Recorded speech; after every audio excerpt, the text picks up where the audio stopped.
Hi guys, today is Wednesday, August 31st, 2011, and I'm going to try really hard during this P3 to vlog once a week just to let you guys know where I'm at on my stabilization.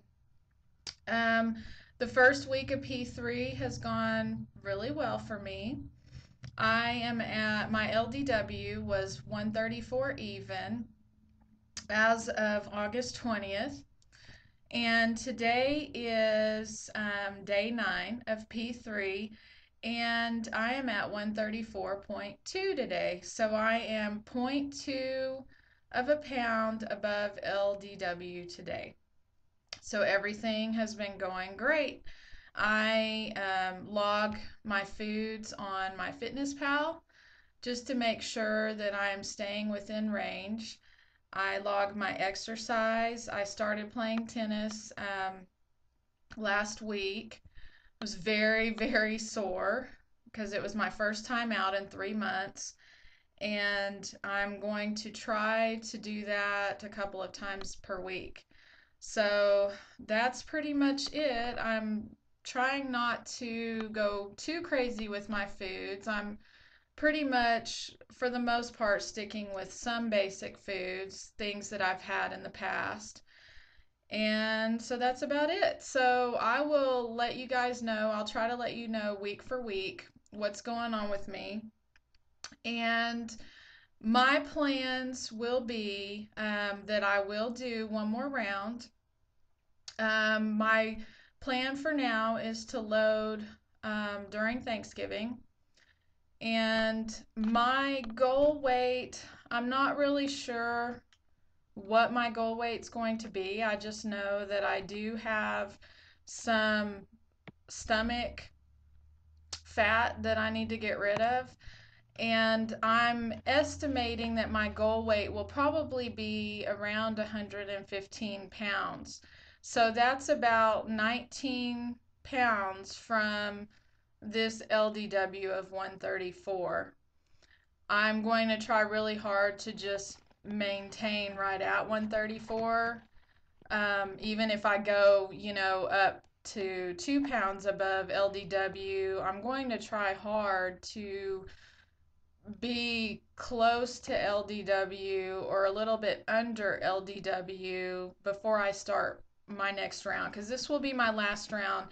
And if you've watched my previous vlogs, you know that I typically lose slower than a lot of people. I have thyroid issues, and I think that plays a big part with my weight loss. So usually by the time that I end a round, I average about 0.35 per day loss. If I'm lucky, I average a zero point 0.4. And I only want to have to do one more round. If I have to do, whoops, the light went out. If I have to go a little bit longer, I will do that. I may just take an interruption during Christmas and then do a little bit longer of a round so that I can try to reach my goal. The time that I'm taking a break and stabilizing between this round and then round 4 will be a total of 13 weeks. So it's a really nice long break. And speaking of breaks, as I've gotten closer to my goal, I've realized how important it is to take long breaks. In previous vlogs, I talked about cycling because that's pretty much kind of what I did between round 1 and round 2. And my point of view on it is that I don't see anything wrong with cycling if you have a lot of weight to lose. But as you get closer to your goal weight, I think it is very, very important to take those breaks so that your body can stabilize that weight. That is another reason why I don't think that during this P3 I'm not really going to try to drop weight. I want to just stabilize that weight and get that number set. My fears is that if I try to lose my last 20 pounds during P3 and not do another round, that it would be more than likely that my weight could shoot back up to the 130s and I will always be playing with that 20 pounds. And I don't want that to happen. So, my plan is just working on stabilizing this weight at 134 and then doing a final round on Thanksgiving. Um, I have had some people here that are like, "You're not going to lose any more weight, are you?" It's hard to tell from pictures and in person what a person looks like unless you see them, naked or whatever. But I have a stomach that hangs. I have a lot of fat left. I took my body fat percentage today, and my body fat percentage is at right at 28%.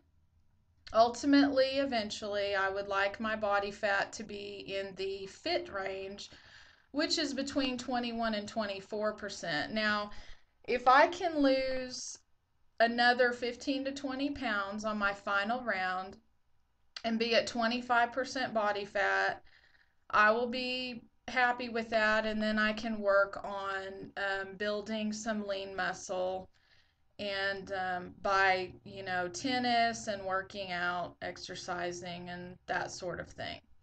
But that is what I'm going to do. I would like to lose 15 to 20 more pounds and then work on my lean muscle. So that's my plan. And that's why I think it's important that the closer you get to goal, if you're out of the obese range, you really should take it slow because I think it could backfire on you. My stupid hair. Um, so that's my feelings on that. Um, Also, I wanted to mention that I hadn't reported on this, but I said that I was going to report on the Ovidac and the Corian injections in my arm because I did change the location during this past round when I started injecting again. I was having problems. If you have not watched my previous vlog, I was having problems with Ovidac, and I had problems with it on every round that I tried to use it. Well, I was injecting in my stomach. So one day I just decided this round, when I switched back to injections on this round, I decided to inject it in the fatty part of my arm, in the back of my arm, back there.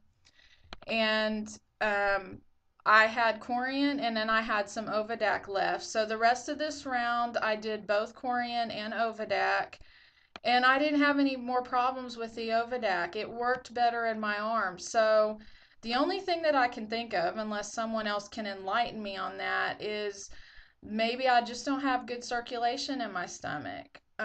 So I would recommend that anybody struggling with injections in your stomach, maybe try the back of your arm for a few days and see if that makes a difference, because I was able to finish off my Ovidac and not have any hunger problems or anything once I changed the location of where I was injecting. So I would just recommend doing that.